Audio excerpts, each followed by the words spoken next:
Okay, my friends, let's try this. Look at your screen right now. Look at me. Look at the book. Look at the bookshelf behind me. Look at the painting. Now, close your eyes. Everything has disappeared. Okay. It was seeing that allowed you to experience whatever I'm pointing at, including this hand, that book, these spectacles. It was the act of seeing that allowed you to have this experience of what we call the physical body and the physical world. It was the act of seeing. Now close your eyes again. And everything disappears, right? Oh, we just did that. We just did that. So now open your eyes. And there it is again. And what you're seeing is, in reality, not a book, not a painting, not a hand. In reality, what you're seeing is colors. Okay? Colors. Without colors, there's no shape. See? Without colors, there's no shape and there's no form. So the appearance that we call a form is color. And there is no color in what we call the physical world. There's no such thing as color. Okay.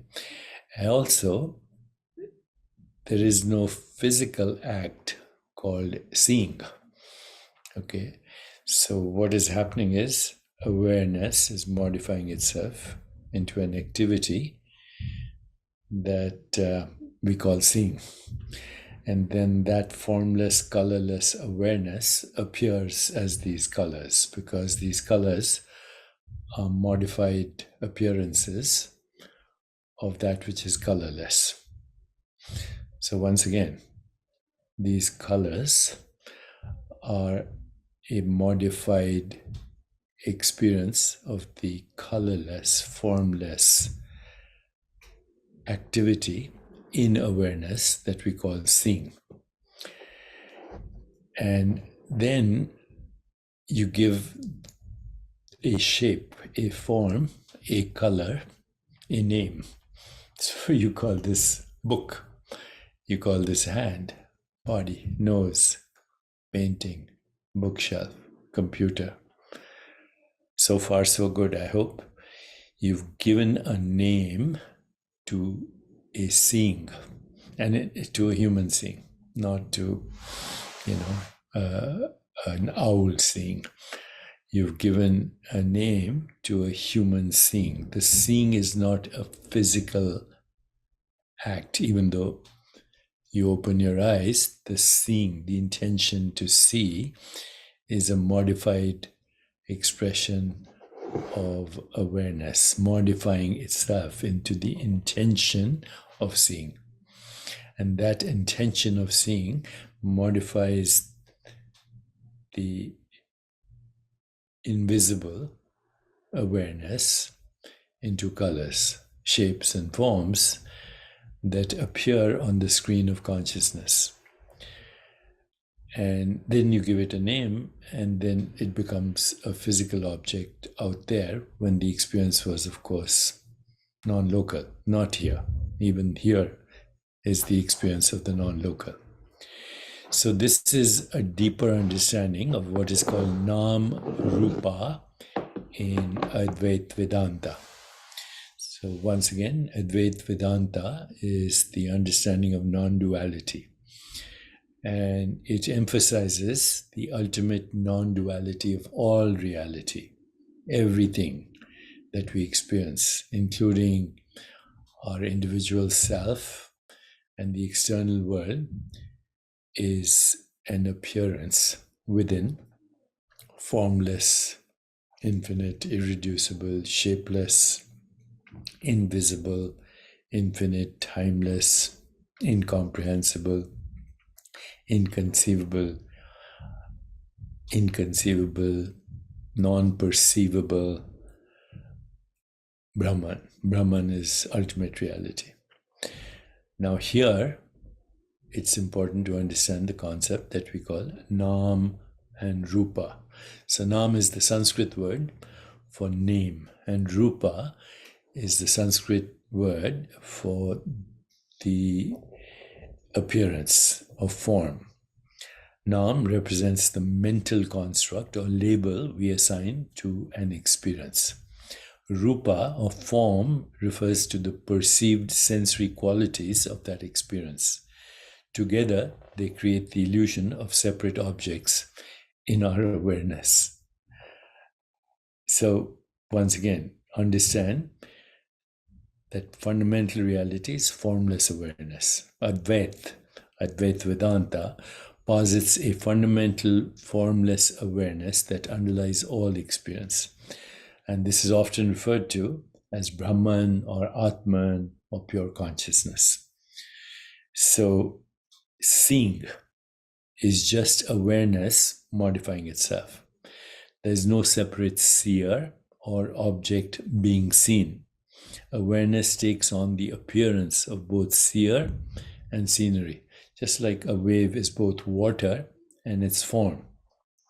So, this ultimately leads to an astonishing conclusion. We and the universe are awareness. From the Advaita perspective, the individual self, jiva, personality, is ultimately not separate from Brahman. There is only one awareness, appearing as diverse forms due to Maya. Maya, the projection, the appearance of the matrix.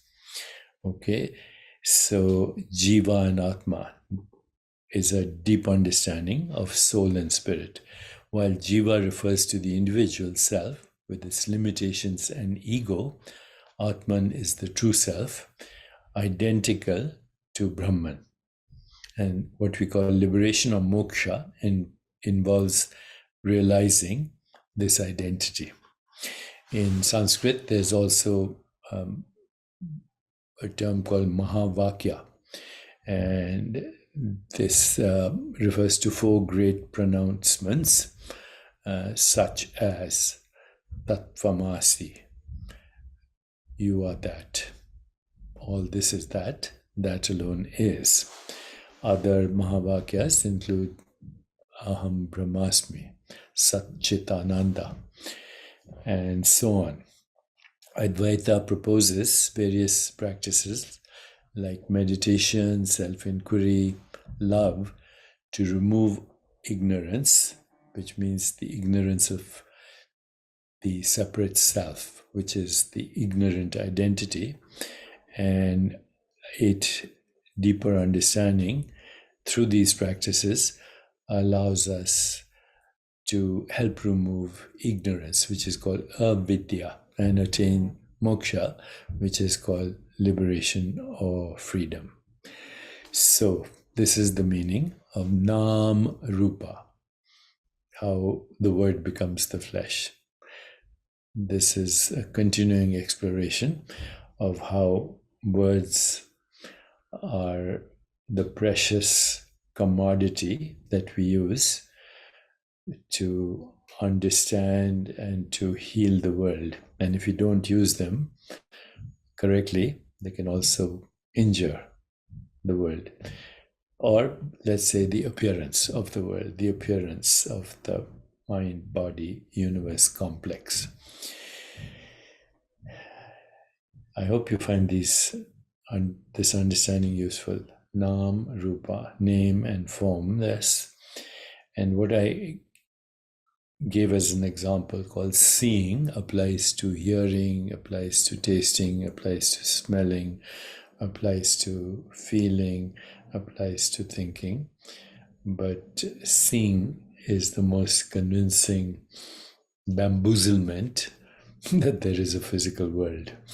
You see, seeing creates the experience of a physical body and a physical world when there is only consciousness modifying itself as the entire universe, with all modes of seeing, all the sceneries and all things seen, all scenery, all seers, and all seeing, just modified self, the divine self. And you are that. Tattvam Asi.